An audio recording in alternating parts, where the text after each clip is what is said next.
In today's video, I'm going to teach you how to set up Xero from scratch. Xero is a popular online accounting software that's especially useful for small businesses, and getting started with it is quite straightforward. Let's dive into the process and have your Xero account up and running in just a few minutes. First, you'll need to head over to the Xero accounting software website. This is your starting point and it's where you'll begin setting up your new account.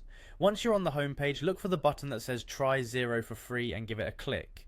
Xero offers a 30-day trial, which is a fantastic way to explore the software and its capabilities without any immediate financial commitment. As you proceed, you'll be prompted to enter some of your personal details. It's important to fill in your name and last name accurately, since these will appear on your account records. Next, input your email address. Make sure it's an address you have access to, as this is crucial for verifying your account later.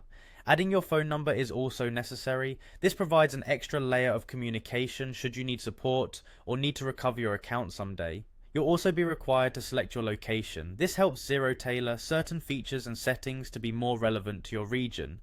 As you complete these fields, you'll notice options to click on the terms of use, privacy notice, and offer details. It's a good idea to take a quick moment to review these documents to understand Xero's policies and agreements. Before you can move forward, you'll need to reassure Xero that you're not a robot. Go ahead and tick the I'm not a robot checkbox. This is a standard security step to prevent automated sign-ups and ensure that a real person is requesting an account.